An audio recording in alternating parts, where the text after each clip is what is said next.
Assalamualaikum warahmatullahi wabarakatuh. Alhamdulillah wassalatu wassalamu ala Rasulillah wa ala alihi wa sahbihi ajma'in.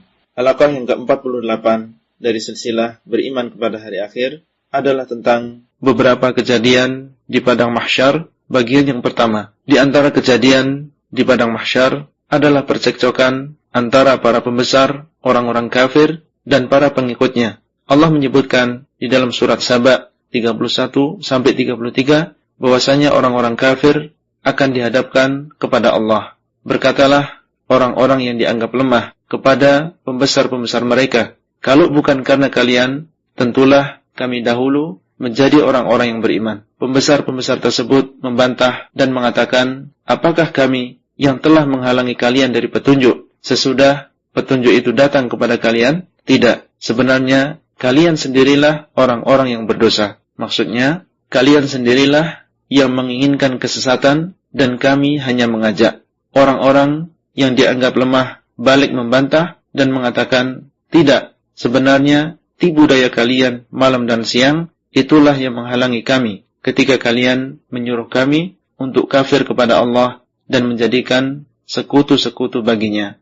Akhirnya, semuanya menyesal tatkala melihat azab. Demikianlah keadaan para pembesar dan tokoh masyarakat yang mengajak kepada kesyirikan dan menghalangi manusia dari tauhid. Mereka berlepas diri dari para pengikut mereka dan tidak bisa menolong mereka sedikitpun. Para pengikut akan celaka sebagaimana para tokoh tersebut dan para pembesar juga celaka. Oleh karena itu, seorang muslim hendaknya menyelamatkan dirinya dari neraka. Jadilah seorang tokoh masyarakat yang mengajak kepada tauhid. Dan apabila dia adalah orang yang lemah, maka janganlah dia mengikuti kemauan para pembesar ataupun orang banyak apabila dia menghalangi manusia dari tauhid dan mengajak kepada kesyirikan. Semoga Allah SWT memberikan hidayah kepada kita dan juga mereka, menghilangkan rasa cinta dunia yang berlebihan dalam diri kita dan menghilangkan kesombongan dari dalam diri kita dan menjadikan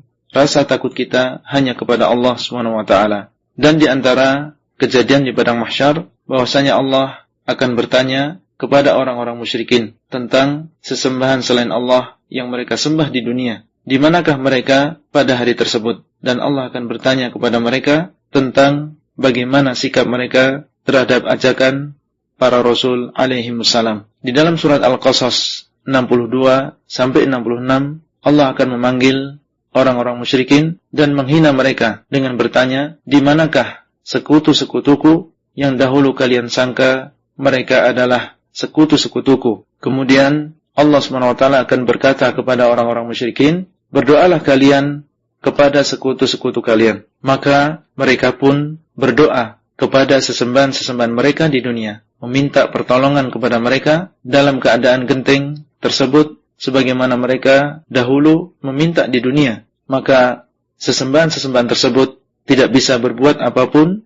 dan tidak menjawab seruan mereka. Barulah mereka mengetahui bahwasanya sesembahan-sesembahan tersebut tidak bisa menolong mereka sedikitpun. Allah juga akan bertanya kepada mereka, apakah jawaban kalian terhadap ajakan para rasul? Yaitu, apakah kalian membenarkan mereka dan mengikuti ajakan mereka untuk bertauhid? Demikianlah keadaan orang-orang musyrikin, sesembahan-sesembahan mereka di dunia tidak bisa mengabulkan doa mereka ketika sangat dibutuhkan, tidak bisa menolong mereka di hadapan Allah, bahkan mereka berlepas diri. Allah berfirman, وَمَنْ أَضَلُّ مِمَّنْ يَدْعُ مِنْ دُونِ اللَّهِ مَنْ لَا يَسْتَجِيبُ لَهُ إِلَى يَوْمِ الْقِيَامَةِ وَهُمْ عَنْ دُعَائِهِمْ غَافِلُونَ وَإِذَا حُشِرَ النَّاسُ كَانُوا لَهُمْ أَعْدَاءً وَكَانُوا bi'ibadatihim kafirin, yang artinya, dan siapakah yang lebih sesat daripada orang-orang yang berdoa kepada selain Allah, yang tidak bisa mengabulkan sampai hari kiamat, dan mereka lalai dari doa orang yang berdoa kepada mereka. Dan apabila manusia dikumpulkan, mereka